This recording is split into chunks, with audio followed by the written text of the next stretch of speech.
Assalamu alaikum. Welcome to GreenBD Studio and thanks for clicking my video. Lacta Moderish Job Level Beginner টিউটোরিয়ালের আজকের প্রথম video. আজকের ভিডিওতে আমরা শিখব Lacta Moderish সফটওয়্যারটি কি, এটি কেন এবং এটি কিভাবে কাজ করে।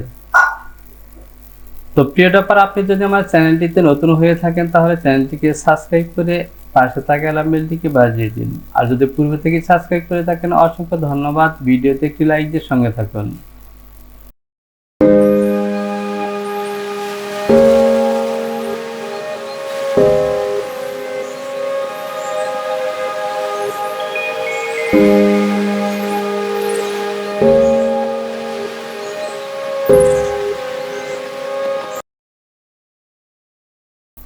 স্ক্রিনে দেখতে পাচ্ছেন এখানে চারটি আইকন দেওয়া আছে। এই চারটি আইকনই ল্যাকটা মডেরিশ সফটওয়্যারের চারটি অংশ। মডেরিশ V8R1 এটি হচ্ছে মূল 2D এবং 3D প্যাটার্ন ডেভেলপের মূল মডেল ফাইল। এটি দিয়ে সাধারণত প্যাটার্ন তৈরি করা হয়। 2D প্যাটার্ন কমপ্লিট করার পর নেক্সট স্টেপে যাওয়া হয়। দ্বিতীয় যে আইকনটি দেখতে পাচ্ছেন মার্কার ম্যানেজার। মার্কার ম্যানেজারের কাজ হলো নতুন একটি প্যাটার্ন তৈরি করে মডেল কমপ্লিট করার পর ভেরিয়েন্ট করার পর প্যাটার্ন প্রসেসিং করার জন্য অর্থাৎ মার্কার করার জন্য প্যাটার্নের style, model, size, ratio processing করা হয়।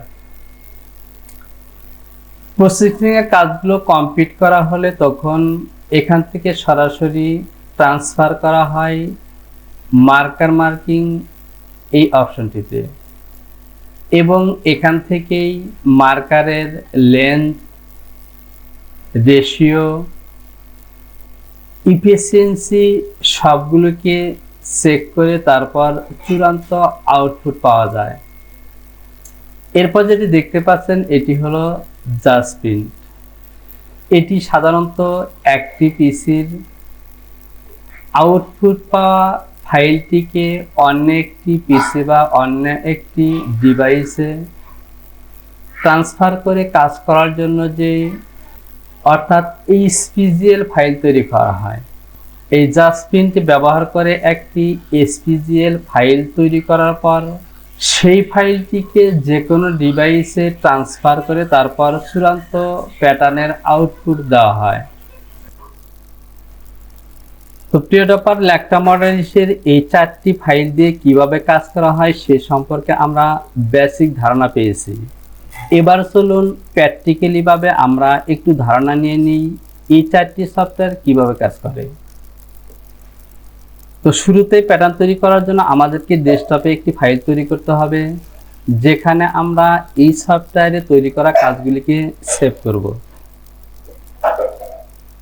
এরপর আমাদেরকে এই মূল মডেল ফাইলটি ওপেন করতে হবে। এখান থেকে নতুন একটি ফাইল নিতে হবে, ফাইল নাম দিতে হবে।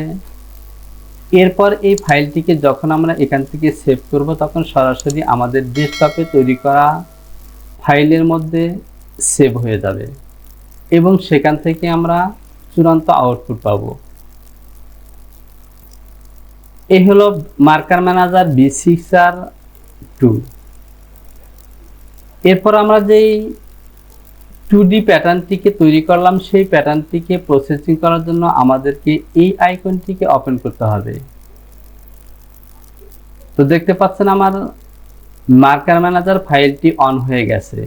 এখান থেকে প্রসেসিং এর মাধ্যমে আমাদেরকে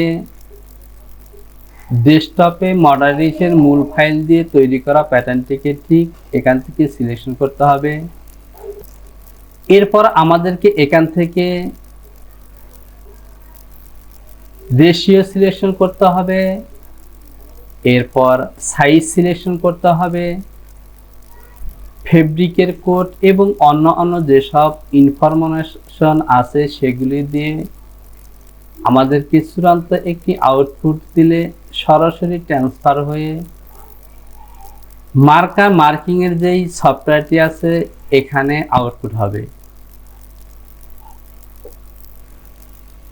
এখান থেকে আমাদেরকে ওই ফাইলটি ওপেন করে, যেমন দেখতে পাচ্ছেন পূর্বে এই মার্কারগুলোকে আমাদেরকে প্রসেসিং করা হয়েছে, ঠিক এখানে ট্রান্সফার হওয়ার পর এখান থেকে যখন আমরা ওপেন করব তখন ঠিক আমি যদি এটিকে একটু, এই যে দেখতে পাচ্ছেন মার্কারটি চলে এসেছে, ঠিক এই প্রসেসিংয়ে চলে আসবে। এখান থেকে যে আইকনগুলো দেখতে পাচ্ছেন এই আইকনগুলো ব্যবহার করে আমাদের প্রয়োজনীয় চূড়ান্ত আউটপুট পাওয়ার জন্য আমাদেরকে যা দরকার অর্থাৎ রেশিও, সঠিক ইফিসিয়েন্সি সবগুলোকে মেনটেন করে এখান থেকে আমরা চূড়ান্ত আউটপুট পাবো।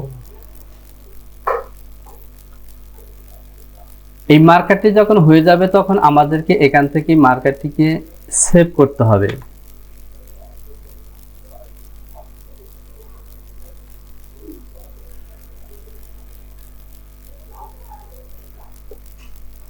এরপর যে জাস্টপ্রিন্ট ফাইলটি দেখতে পাচ্ছেন এই জাস্টপ্রিন্ট ফাইলটি ওপেন করে আমাদেরকে একটি এইচপিজিএল ফাইল জেনারেট করতে হবে। যে এইচপিজিএল ফাইলটিকে আমরা পেন ড্রাইভ অথবা অনলাইনের মাধ্যমে যে কোনো ডিভাইসে ট্রান্সফার করে তারপর আমরা চূড়ান্ত আউটপুট প্যাটার্ন পাবো, হার্ট প্যাটার্ন অথবা মার্কার প্রিন্ট করে চূড়ান্ত ফলাফল পেতে পারি। তো প্রিয় ব্যাপার, এ ছিল আমাদের আজকের ল্যাকটা মডারি সফটওয়্যারের পরিচিতি। আমরা 4টি আইকন সম্পর্কে জানলাম, 4টি আইকন দিয়ে কিভাবে কাজ করতে হয় তাও শিখলাম। পরবর্তী ভিডিওতে আমরা এই যে মডেল ফাইল দেখতে পাচ্ছেন এই মডেল ফাইলের যে ইন্টারফেস আছে এমনিভাবে মার্কার ম্যানেজার, মার্কার মার্কিং এবং জাস্টপ্রিন্টের ইন্টারফেস সম্পর্কে আমরা ধারণা নেব। তো প্রিয় ব্যাপার, আজকের ভিডিওটি এ পর্যন্তই। যদি আপনার কোনো প্রশ্ন থাকে তাহলে অবশ্যই কমেন্টস বক্সে কমেন্টস করে জানাবেন। আর আপনি যদি আমার চ্যানেলটিকে এখনো সাবস্ক্রাইব না করে থাকেন তাহলে সাবস্ক্রাইব করুন এবং পাশে থাকা অ্যালার্ম বেলটিকে বাজিয়ে দিন, যাতে নতুন কোনো ভিডিও আপলোড করা মাত্রই নোটিফিকেশনটি পেয়ে যান। দেখা হবে পরবর্তী টিউটোরিয়ালে। সে পর্যন্ত ভালো থাকুন। সবার জন্য রইল শুভকামনা। আল্লাহ হাফেজ।